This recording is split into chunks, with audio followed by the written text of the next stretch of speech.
ঢাকার এত কাছে, অথচ মনে হবে শহর থেকে বহুদূরে কোনো এক অচেনা গ্রামে চলে এসেছি। দুই পাশে বিস্তীর্ণ পানি, আর ঠিক মাঝখান দিয়ে চলে গেছে এই সরু একটি মাটির রাস্তা।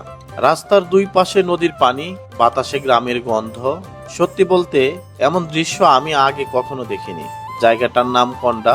বংশী নদীর তীর ঘেঁষে গড়ে ওঠা এই এলাকার প্রকৃত সৌন্দর্যটা সবচেয়ে বেশি ধরা পড়ে বিকেলের দিকে।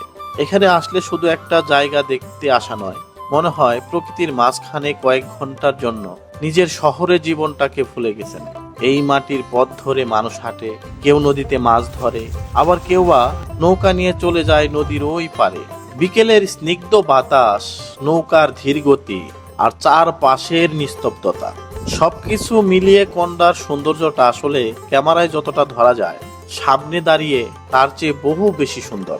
আর বিকেল গড়িয়ে যখন গোধূলি নামে, সূর্যটা ধীরে ধীরে পশ্চিম আকাশে হারিয়ে যেতে থাকে, নদীর পানিতে পড়ে তার শেষ আলো, সেই মুহূর্তে মনে হয় প্রকৃতি বুঝি নিজের হাতে একটা ছবি এঁকে দিয়েছে।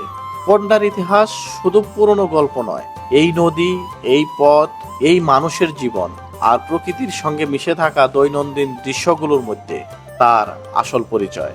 আর সবচেয়ে ভালো ব্যাপার, এখানে আসতে খুব বেশি ঝামেলাও নেই। বলিভদ্র বাজার থেকে অটো রিক্সা করে 50 টাকায় ভাড়ায় চলে আসা যায় এখানে। তাই শহরের কোলাহল থেকে একটু দূরে গিয়ে যদি নদী, মাটির পথ আর গ্রাম বাংলার বিকেলকে একসঙ্গে দেখতে চান, উপভোগ করতে চান, তাহলে চলে আসতে পারেন। হয়তো জায়গাটা খুব বিখ্যাত নয়, কিন্তু কিছু জায়গা বিখ্যাত হওয়ার জন্য সুন্দর হয় না, সুন্দর বলেই একদিন মানুষের মুখে মুখে ছড়িয়ে পড়ে। এটাই বংশী নদীর তীরের কন্ডা। কিন্তু কন্ডার সৌন্দর্য শুধু একটি পথেই শেষ নয়। এই নদীর পাড়ে একটু সময় দাঁড়িয়ে থাকলেই বোঝা যায় গ্রামের জীবন আসলে কতটা সহজ এবং সুন্দর। কেউ আপন মনে হেঁটে যাচ্ছে, কেউ নদীর ধারে বসে আছে, আবার কেউ ব্যস্ত মাছ ধরতে। শহরের জীবনে যেখানে চারপাশে শুধু গাড়ির শব্দ আর ব্যস্ততা, এখানে শোনা যায় পানির ঢেউ, পাখির ডাক আর বাতাসের শব্দ।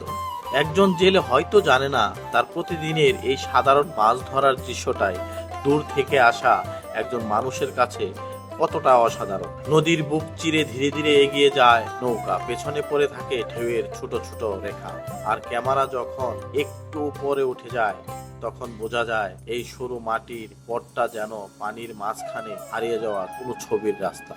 তাই কন্ডা আসলে শুধু ছবি তুলে ফিরে যাবেন না, কিছুক্ষণ এই পথ ধরে হাঁটুন, নদীর পাশে দাঁড়ান, মানুষগুলোর জীবন দেখুন, আর গোধূলির এই অসাধারণ দৃশ্যটা নিজের চোখে উপভোগ করুন। এমন কিছু জায়গা আছে যেগুলো গুগল ম্যাপের শুধু একটি নাম, কিন্তু সামনে গেলে হয়ে যায় একটা স্মৃতি। আর কন্ডা আমার কাছে ঠিক তেমনই একটি জায়গা। অসংখ্য ধন্যবাদ পাশে থাকার জন্য। এই দৃশ্যটা আপনার কেমন লাগলো, কোথা থেকে দেখছেন? ভিডিওটি ভালো লাগলে শেয়ার করে দেওয়ার জন্য অনুরোধ থাকলো। সবাই ভালো থাকবেন, সুস্থ থাকবেন। ধন্যবাদ।